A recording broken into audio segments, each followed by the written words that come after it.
Tonight on Nation to Nation, the Indigenous Affairs Committee grills bureaucrats over education on reserve, and it spills over to our political panel. NDP MP Charlie Angus doesn't hold back. And the Auditor General has called this government's handling of education a, quote, incomprehensible failure. That's a pretty damning indictment. And the government admits civil servants need to shape up or else.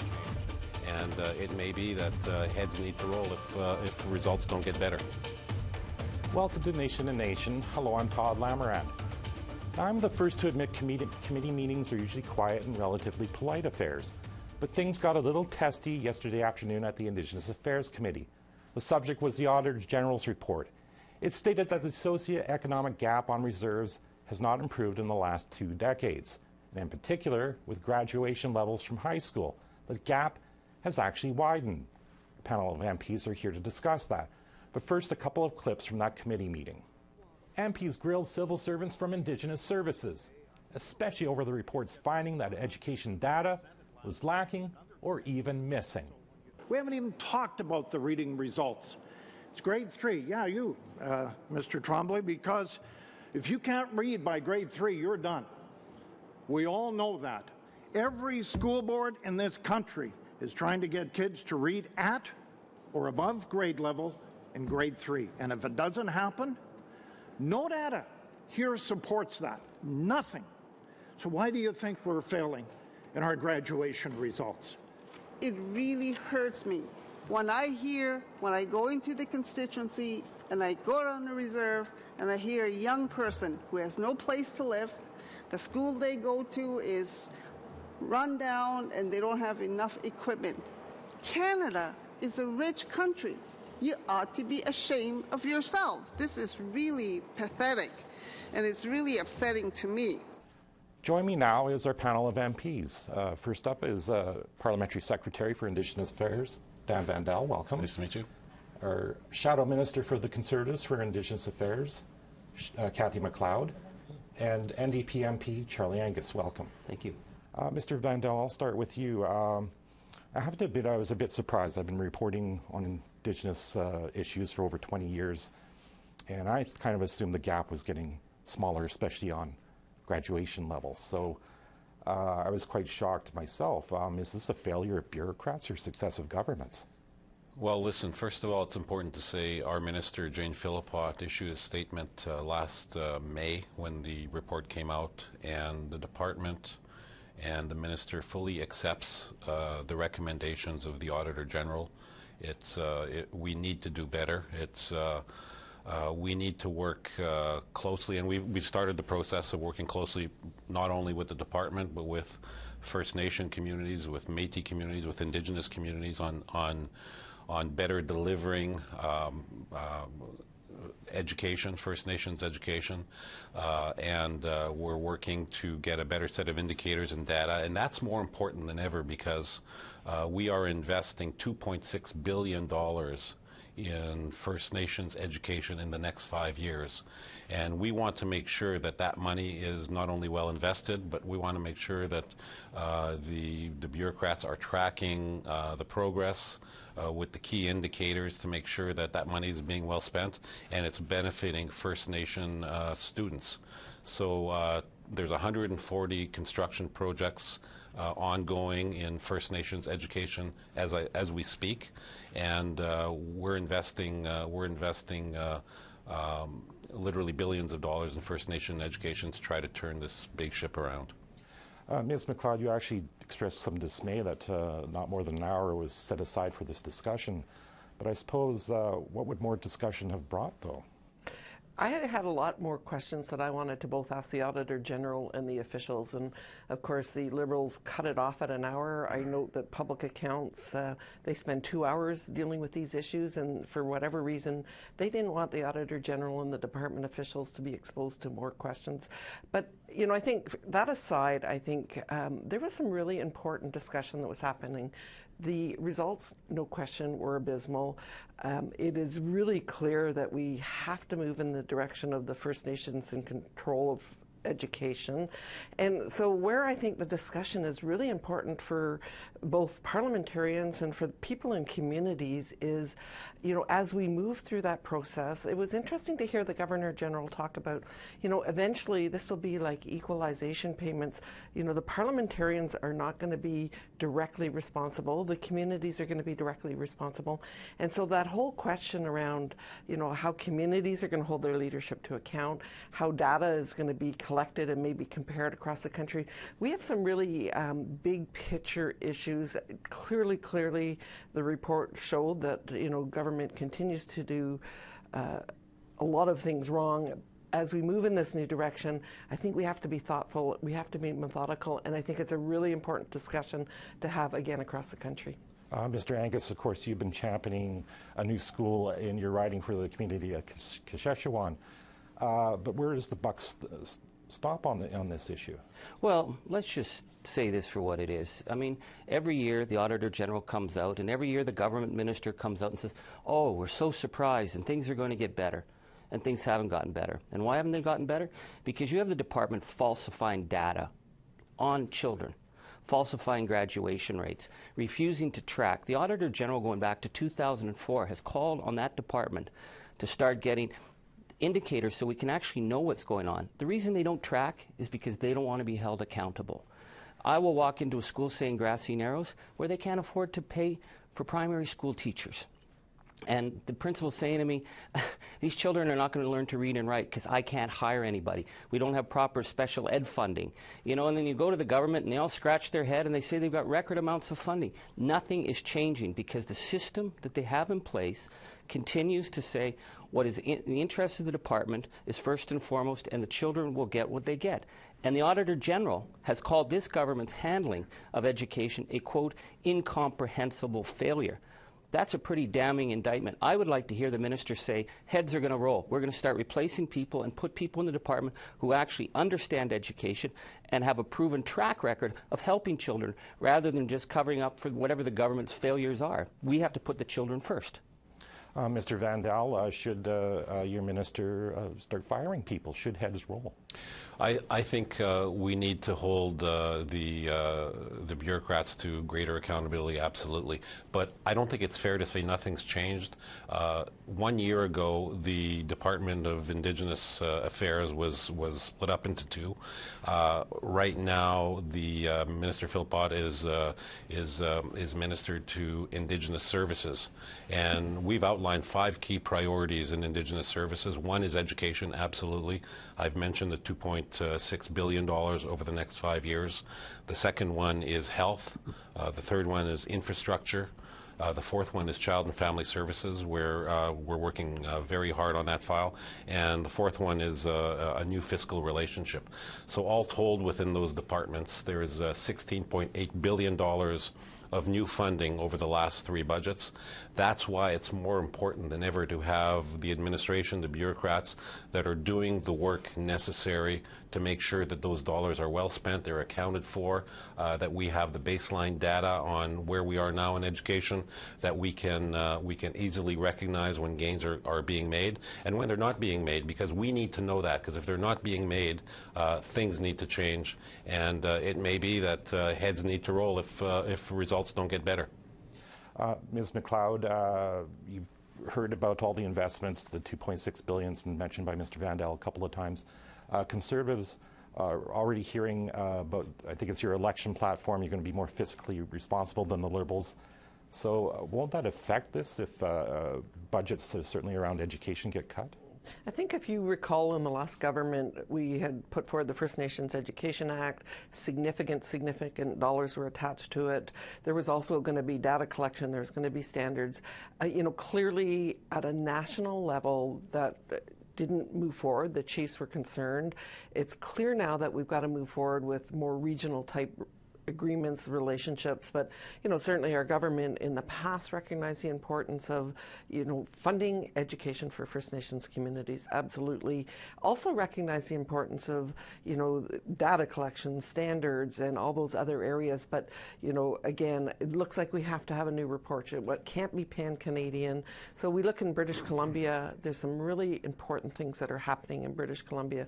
We look at the Anishinaabe Education Agreement. Again, a new relationship, a new process. It has to be adequately funded, absolutely. But again, we need to make sure that as government sets up these agreements, that the communities are there and they're ready. Okay, thank you for that. We have to move on. It's time for a break, but when we come back, the panel will talk about pipelines and consultation.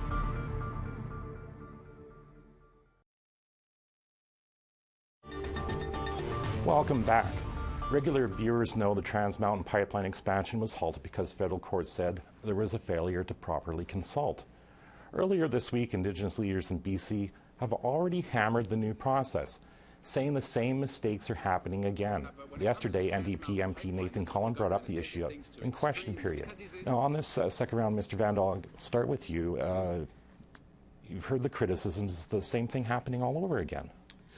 Well, first of all, we fully accept the decision of the Court of Appeal several months ago. We have instructed the National Energy Board to go out and continue consulting, continue to. I know the Minister Sohi has been in direct contact with First Nation leaders and Métis leaders, and he will continue to consult directly with those leaders.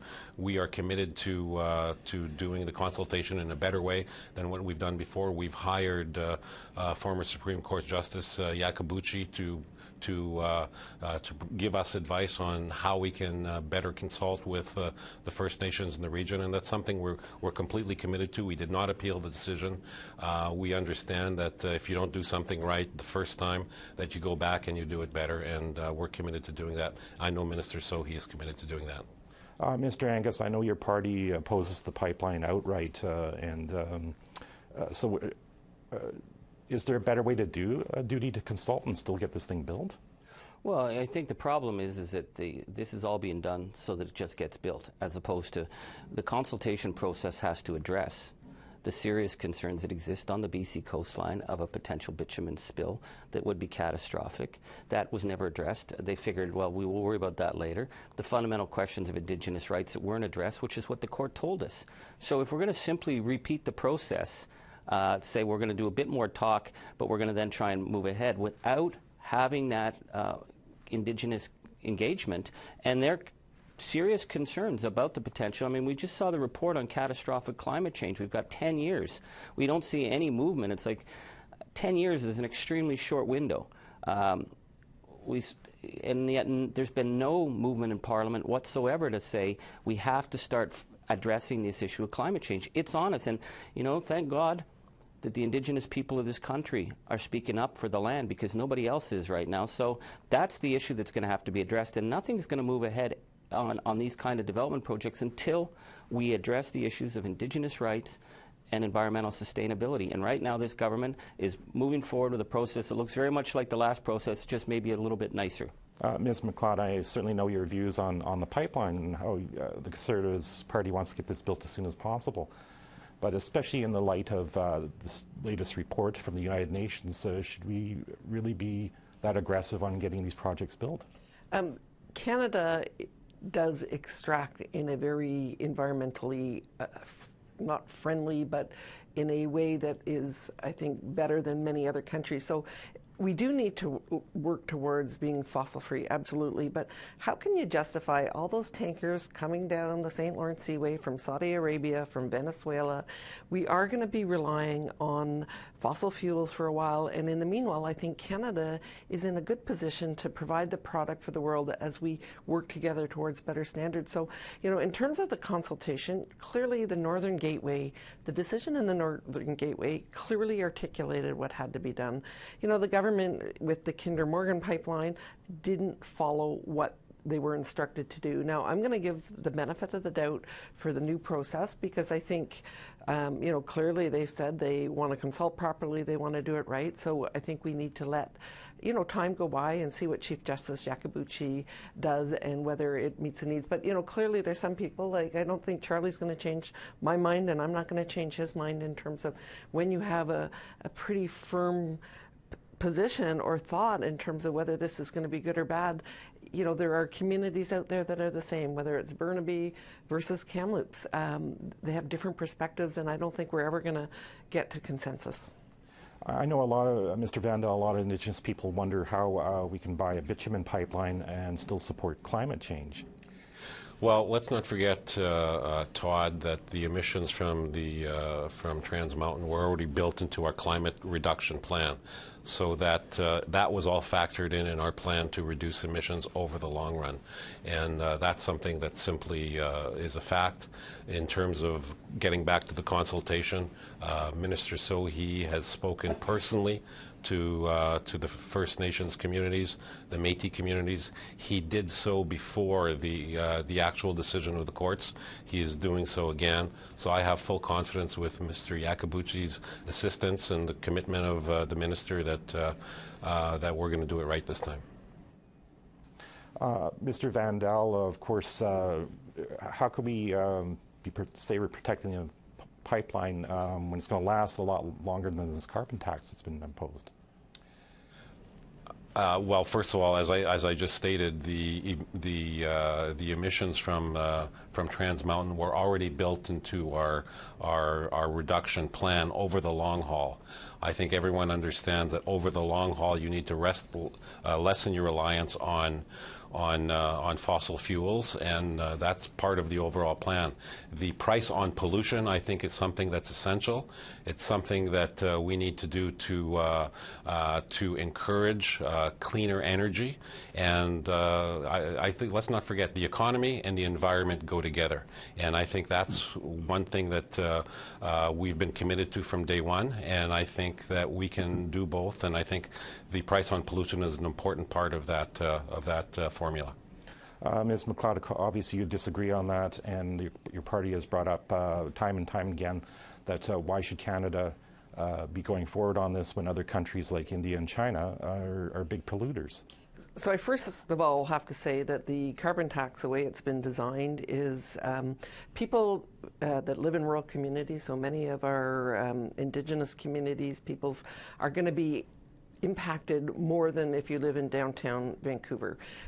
They have to drive often many miles, so it was sort of this one-size-fits-all, and so people that own a condo worth a couple million in Vancouver will get the rebate. They're not going to, they have choices, and people that live in perhaps, First Nations who have to drive are going to be paying a lot more, so this is going to adversely impact them. So people that live in rural communities are going to be incredibly impacted in terms of what this carbon tax is doing. And the other thing is the panel says for this to be effective, it's got to be 10 times as large as it's going to be. So instead of $12.50 a day or $12.50 a month, that's going to be the rebate.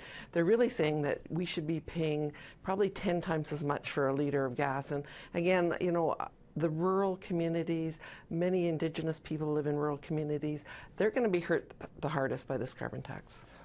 Mr. Angus, I'll give you the last word on this topic. Of course, the Green Party, which you're not a part of course, says we're not going far enough. Well, the reality is, the planet is in crisis, and Canada is not showing leadership. And we hear this blah, blah, blah, that environment and economy go together and we can do this. Canada has missed its targets every single year that it's signed on. Europe has moved forward. Scotland has moved forward. All manner of countries in Europe are meeting their targets, and we continue to fail. And the reports show we're going to continue to fail. So what do we need to do? Well, number one, we need to put a hard cap on emissions. The idea that we're going to be exporting bitumen to China and that'll somehow wean us off fossil fuels is a ridiculous proposition. But the fact is that we have an oil sector in Alberta. Alberta jobs are very important to our economy. So if we're going to start to look at alternatives, how do we start saying, how do we make the most in Western Canada where we can't walk away on the workers? So what do? It is the #1 location in the world for doing renewable and solar. I meet with workers in Alberta who are retraining themselves. I would say, where's the Trudeau government? They're nowhere on this. They're more than willing to spend $4.5 billion on an old pipeline when opportunities to show that we could actually build a renewable economy and get people's confidence in a green economy happening, it's not there. It's just talk.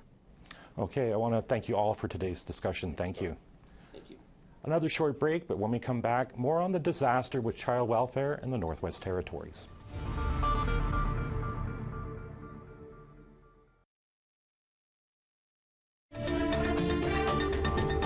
Welcome back. No matter where you look in Canada, there are serious problems with child welfare, especially for Indigenous kids. And it's not any better than Northwest Territories. In fact, it may even be getting worse. Kids are being placed in foster homes with absolutely no background checks. Earlier this week, the Auditor General released another report on child welfare in the Territory, similar to a 2014 report. We're now joined by our Yellowknife reporter, Charlotte Mora-Jacobs. Charlotte, thank you for joining us. Thank you, Todd. Now, you've been following this story for a while now. How have things gotten worse? Well, Todd, things have gotten worse in a lot of areas, and one in particular is the placement of children moving around quite a bit. It shows on average in the 2018 report that children were moved about 12 times per year, which is pretty significant. Along with that, it also is showing that when children are being moved, only 1 out of 3 foster homes are being properly screened. Now, this includes, basic criminal records checks, family interviews, on-site interviews. And once the children are placed in the home, it's showing that only 10% of these children are having month-to-month communication with their caseworkers, and that is down from the 40% that was found in 2014. So things are getting worse, no doubt. You've actually been speaking to some of these kids who've aged out. What's life like for them? Some children that I've spoken with who have aged out of the system say they did not receive, regular communication with their caseworker. And in one in particular, it was until he was homeless that he actually was able to access some services and had communication. And the same would go with speaking with foster parents as well. It's difficult to get a hold of them. A lot of them are afraid of speaking out against the system in fear that their foster children will just be moved along. So there's definitely issues there. In fact, we have a short clip from a young person who's aged out of foster care. We're going to show that right now. It didn't really impact me until I got a little older. Like, when I got a little older, I realized that I thought they didn't want me because of my race. But I don't really know why they didn't want me. So Charlotte, quickly, what's been the government's response to all of this? Yes, so the government's response is similar to 2014. They signed on to all the recommendations made by the Auditor General. They have this year as well. However, since 2014 to 2018, a lot of their work has been grounded in administrative processes.